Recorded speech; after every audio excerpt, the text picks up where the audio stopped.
In this house we moved in 1979, November. Ross's 40, was 40 the beginning of this year. So 40 years more or less, yeah. We've seen some changes, neighbours, as young people have come into the road now, which is nice, and there's probably 6 now along these 2 runs that are council housing stock. Which is a good thing, I suppose. It gives people a chance to get on the housing ladder to buy. Yeah. And it's maybe their first house, and then they may move Warwick Gates, Hatton Park, who knows. Yeah. But we didn't take that. We didn't do that. We were happy to rent. We started off in Emscott Road in the flats, and we were really, really grateful for this house. You know, it was much bigger. The garden. We didn't have a garden at Emscott Road, but the tenants in Emscott Road by that time, 1977, 78, they were all elderly people, but they were lovely. But they used to squabble over who was going to look after Ross while Jackie took Jane to school. Oh. They were, we'll have him. He'll be fine. He'll be fine. And so they were lovely. They were really good tenants. And then we got this, as I say, and grew vegetables in the back garden, which was good when the children were young. I've since revamped everything to make it easier. My name's Mrs. Matts, and I have lived here for 41 years this year.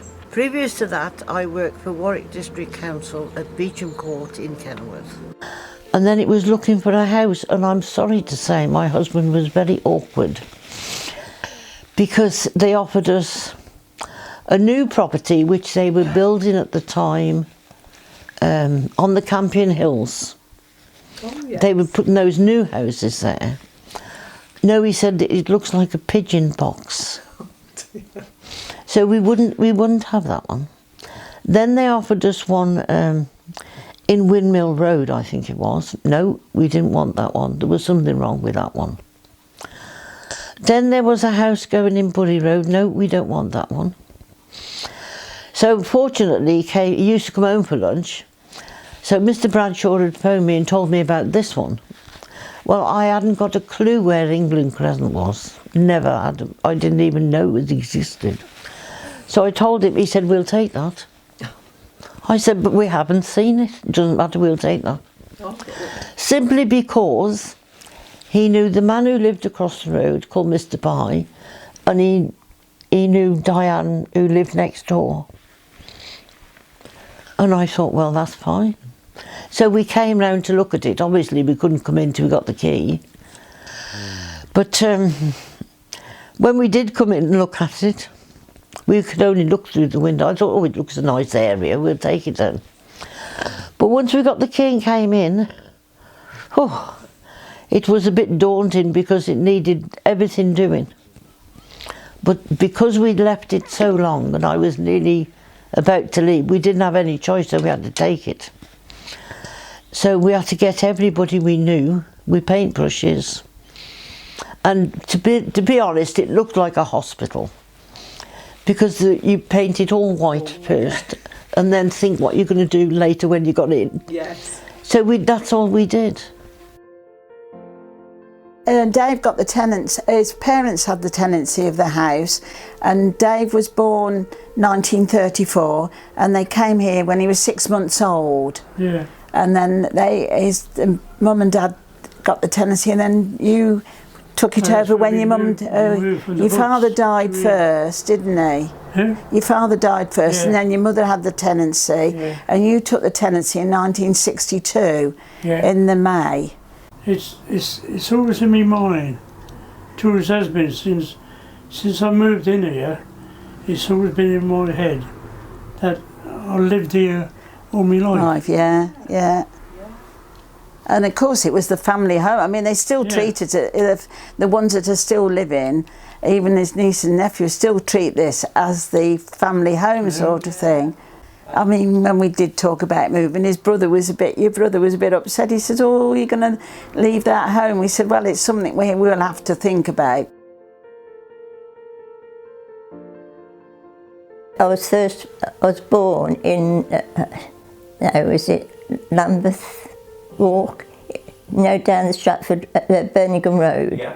and that there was between the pub and that there was a little alleyway, and I was born there, and then we moved to Otten Road, and so I grew up there. To like, you know, there was all council properties, yeah, and as I say, like they're not big houses, but you never felt crowded, you know, because like you had 3 bedrooms and that, and then you sort of just had your living room and a kitchen, and your bath was in Rotten Road. The baths were in the kitchen, but you had no windows in there. They was just sort of like the bathroom was there, and then the pantry, and that was over there, and your copper, and then the toilet outside, and and I mean the hall when you went in wasn't very big, but you never felt crowded, you know. Yeah, I've seen them being built, and I liked it down here because, like, as I say, like, I used to get a lift to work and that. And they've, I thought, well, if one came, these with your own front door, because there was some like that down Emscott and that, but they were sort of like so many flats going up and that. Yes. But I said, if one of these come, I'd move, you know. The council gave me this place in 1993, so I've been here 26 years in November. And I was the youngest one when I moved in here. I'm probably one of the oldest ones now, you know. So your first property in Ashton, did you say? Yeah, that was very similar to this. Yeah. Very similar. So how did you get that one? What was your circumstance? How did I get that one? Yeah. I lived in Charlotte Street. Right. I got a flat in Charlotte Street up the top. And that flat, was that council or was No, it that was landlord? private. That was private. And it got it was infested in bed bugs. Oh right. Oh my goodness me, yes, I weren't there very long, and I kept finding these blood marks on my bed and that, you know. Anyway, when I got the people up, they were up the wallpaper and everything, so of course everything had to go out, That was in the bedroom and that, and we slept in the living room in the bed settee then, and then the council gave us a place in Ashton Court. Yeah, and so that's how I got it. How did you feel about it? Did you wait long on the waiting list? Was you? Or No, wasn't so the I used to go waiting down. list Then it wasn't. I used to keep going down every Thursday. I used to go down every Thursday. I used to go down, and I got the flat in the end on the 6th floor. It was great when we were there. I mean, you're talking about the 1960, 66, 63. 66, because Martin was about 18 months when we moved up there, and he was 63, so he'd be about 65. And you see, they were all in the 20s like me, and we all had our kids then, you know, and it was a nice What was great about it? Well, it was a community, if you know what I mean. Yeah. We weren't in other people's houses, but there was the friendliness there, you know, and all your kids grow up together, whether it's because we were younger and that's like they probably are now. We all used to take our kids to school, and behind Winston Crescent you had all those where the Jack and Jill and Trummett Drive, that used to be all fields, and that you see there, and Parklands Avenue, that was all fields when we lived there. And of course, the kids, they could go out and play and all that. You know, you had no worries. I mean, my kids, they used to go outside and play, and they'd shout, "Can we have ice cream, man?" The ice cream man come round, and you'd throw the money down, and they'd get ice cream, and that was it. They wouldn't dream of doing that now.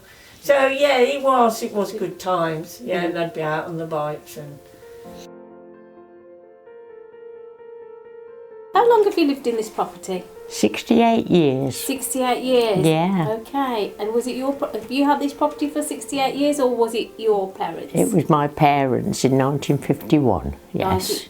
We lived up in the town. Okay. And the properties were due to be knocked down. You know, there was an attic and a cellar. Yeah, there's a row of them on North Rock, it was called. Okay, and how much rent did they pay in 1951? 15 shillings, I think it was. Okay. Yeah. twice as much as they were paying up North Rock. Was this a bigger property for them? Oh yes, yeah. Although there were several floors in that one, yeah.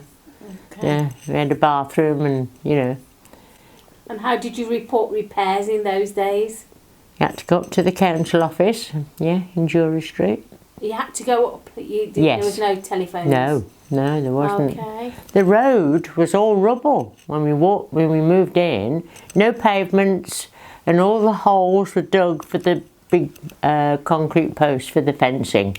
I was 6 when I moved down here, Okay. and that's how bare it was when we first moved in. See the council tree, how little it is? And that one died, so my mother went straight up to the office and asked for a new one. They put trees in every other house. Yeah, these are the concrete posts, look, that they were digging holes for the fencing. This is me and my father. And my uncle in the background in the window.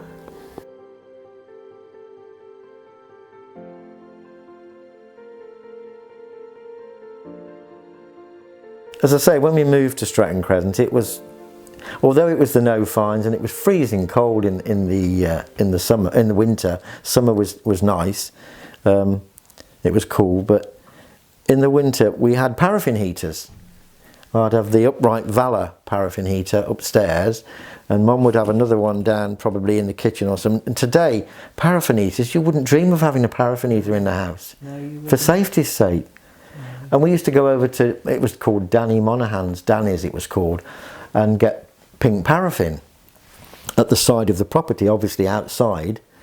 Now Danny, when we first moved up in 53, 54, he came round in a lorry and sold vegetables and grocery from the lorry, and then built himself up. And when the shops were built at Wicknash, he got the end shop, and we had a hardware shop, the baker's, the chip shop, and the tobacconist sweet shop as we called it. And that's where I'd dash off on a Saturday morning with my 7 shillings pocket money, which was quite a lot. That sounds a lot of money. And I would get one of these corgi cars, throw the box away, and then send it around, scratch it, and now the box alone is worth a fortune now if you've got it. Yeah. And there was no roads. There weren't any roads or footways when we first moved in. There wasn't a great need for it really, because there was no cars. How they got the furniture there, not that they had a great deal, obviously beds and sideboards and settees, I don't know, but maybe the roads were still quite... What was there then? What was... It was just ground still. They hadn't actually put it, they call them metal roads, don't they? That's what they call it, a proper tarmac road. Yeah. They hadn't gone in. And I remember Mum hadn't got well in, she'd got snow boots and she wore those. A lot of what I'm saying now, really, I was told, I was only 3 or 4. Yeah. But I clearly remember them saying that the roads hadn't been put in when they got the keys. But we did have Redland Road playing field, which was great for kids because we loved football. Everybody loved football.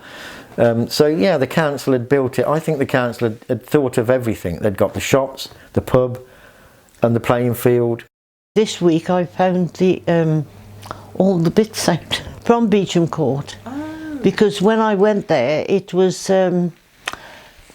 like starting from scratch because we hadn't got anything, and there was a lovely lady which was my deputy warden, and we decided we would do something rather than, because the big room downstairs was completely empty, nobody ever used it. Apart from if they wanted anything, they'd come over to see you and in the big room. So we decided we would use it rather than not use it. So we started a bingo night once a week, and then the council used to come round and collect the rent money. So we decided the people that could bring the rent could come to him and have a coffee morning. But the problem was we had no cups. Oh. So everybody had to bring their own cup, but then we did the bingo to raise some money to buy crockery, and we did all that.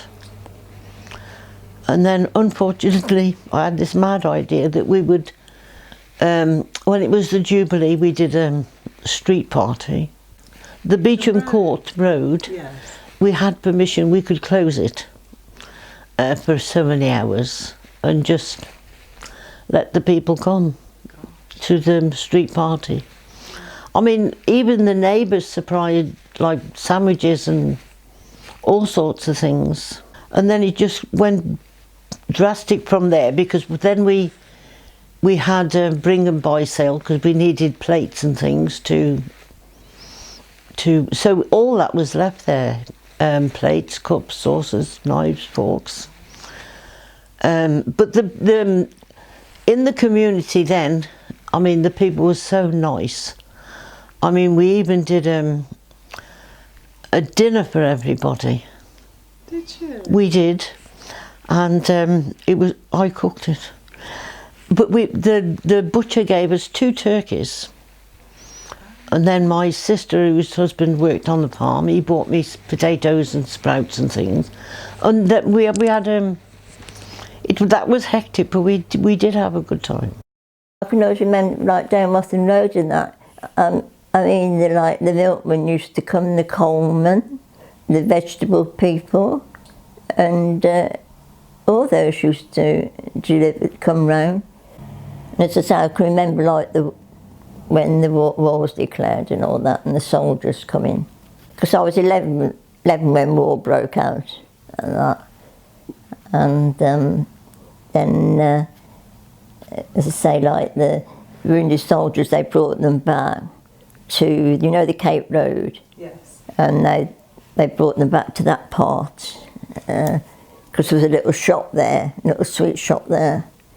And it was like the coal yard there, and that they brought them back there, because people used to go, you know, for them when they came back, and that. And then there was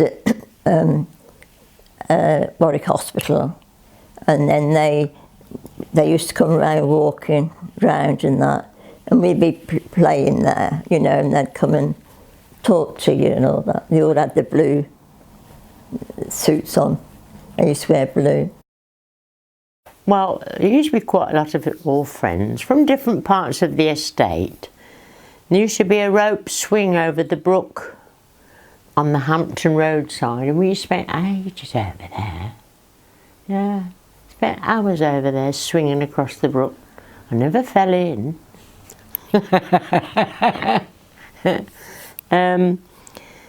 Good neighbours we had, and my friend again, we often reminisce who lived in which house, and we can remember who lived there. Did you have like celebrate the Queen's Jubilee? Oh, I organised that party. Did you got any nice pictures from there? Oh yes, and my father organised the coronation party. Did he? Yeah. Wow. For the road, yeah. But and it was odd how I did the next one, you know. It's amazing. Yeah, we were going to have it in the street and organised, you know, about having it closed, and because it had been raining. Anyway, I booked the Quarter of Drums place, just in case. And every Friday I used to go around doing a raffle to get money to pay for the party. We did well. Yeah, we did. But you've had weddings in this house, haven't you? Yeah. When the sisters got married, they used to have the wedding receptions here.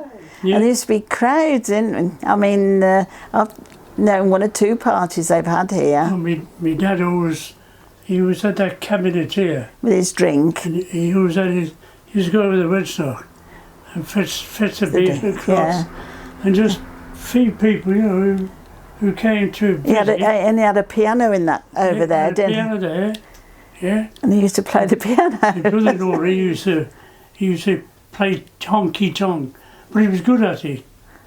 When he played it, you know, he'd be like this all the time. You had some good times at Christmas here, didn't you? From what I've been told, I mean, the house was always full at Christmas time with everybody coming. We was all kids at the time, weren't we? But your aunties and uncles used to come then, didn't they? Yeah. Oh, all the chairs used to be, but we didn't have these, what's things like that. No. You just had chairs all round. Then if you wanted a drink, you had a drink, and or if my dad wanted a fag, he'd have a fag. Well, he liked a cigarette, didn't he? your dad on a Sunday he used to disappear up the cemetery to have a sleep, didn't he? Out the way, and we'd go for we used to go for a walk when we were courting, and I used to say, there's your dad on the bench there, and he'd be laid out on the bench with his trilby on his face. And that, and he used to say it was the only place he could get peace, because the family, his sisters and the children and the husbands used to always come on a Sunday afternoon. He used to come about 3 o'clock, didn't they, and stay till about 7. And his mum used to put on a tea for them all.